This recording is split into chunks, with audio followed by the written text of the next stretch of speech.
सभी का दोस्तों हमारे चैनल टारगेट गवर्नमेंट जॉब पे हैं। तो आज हम करने जा रहे हैं अंतर्राष्ट्रीय सीमा रेखाएं।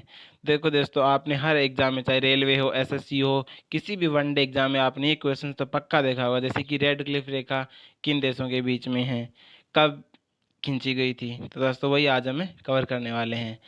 अगर आपको इसकी पीडीएफ चाहिए तो आप हमारे टेलीग्राम ग्रुप से ज्वाइन हो जाइए और हम इसका लिंक डिस्क्रिप्शन में दे देंगे आपको। इसके साथ ही दोस्तों हम आपको बताना चाहेंगे कि जितने भी जो क्वेश्चन कर रहे हैं पीछे रेलवे और एसएससी एग्जाम में आए हुए सारे क्वेश्चन है। और सीमा रेखाएं प्रमुख अंतर्राष्ट्रीय सीमाएं, जिसमें से पहली है डूरंड रेखा।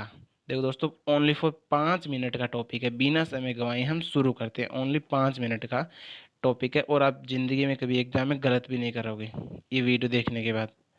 एक बार वीडियो देख लो, फिर पीडीएफ फाइल से पढ़ लेना। तो पहली है डूरंड रेखा, बहुत ही कॉमन क्वेश्चन। तो पाकिस्तान और अफगानिस्तान के बीच में है। पहले ये रेखा भारत और अफगानिस्तान के बीच में थी आज़ादी से पहले।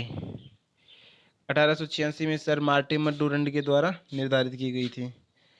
दूसरी है मैकमोहन रेखा, तो भारत और चाइना के बीच में है और 1120 किलोमीटर लंबी रेखा सर हेनरी मैकमोहन के द्वारा निर्धारित की गई थी, लेकिन चीन इसे स्वीकार नहीं करता। ये अरुणाचल प्रदेश और चीन के बीच में के क्षेत्र में है।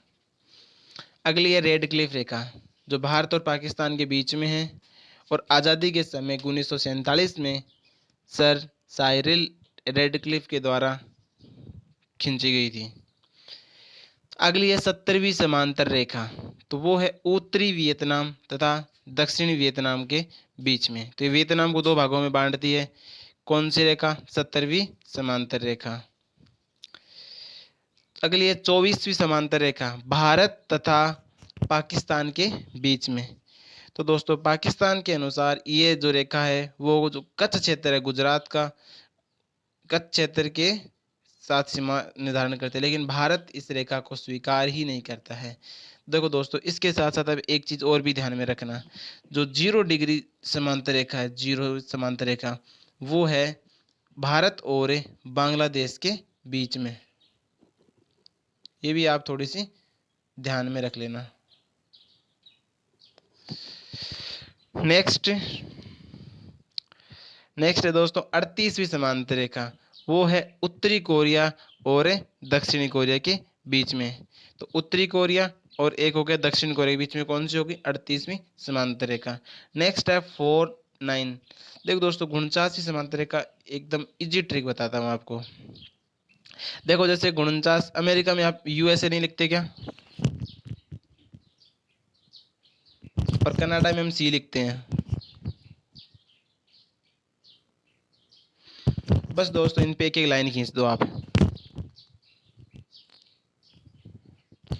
तो कौन सी बन गई? 49वीं समांतर रेखा। तो अमेरिका और कनाडा के बीच में कौन सी है? 49वीं समांतर रेखा।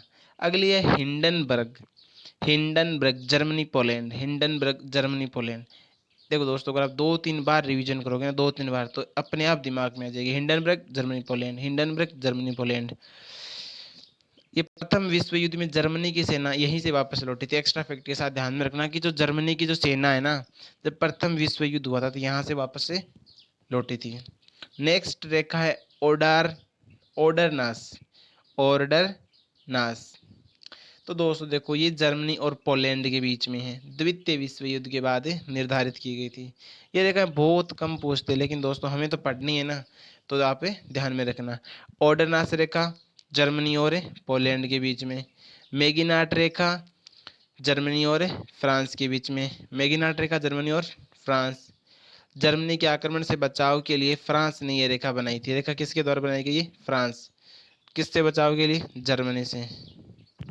अगली है सिज फ्राइड रेखा, यही वापस जर्मनी और फ्रांस के बीच में है।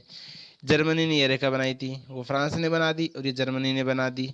मेन रहीम रेखा, तो देखो दोस्तों ये रूस और फिनलैंड को झीलों का देश कहते हैं और रूस क्षेत्रफल की दृष्टि से सबसे बड़ा देश है। तो इन दोनों के बीच में कौन सी हो जाएगी? मेन रहीम रेखा। तो इतनी थी। और आपको एक बताई दी मैंने 0 डिग्री समांतर रेखा, वो है भारत और बांग्लादेश के बीच में।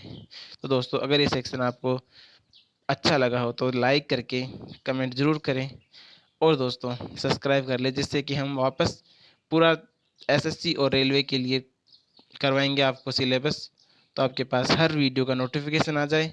और दोस्तों अपने दोस्तों के साथ, उन दोस्तों के साथ शेयर करना जो सीरियसली रेलवे और एसएससी की तैयारी कर रहे हैं। जो टाइम पास कर रहे हैं उनको आप वीडियो मत भेजना, लेकिन जो सीरियसली तैयारी कर रहे हैं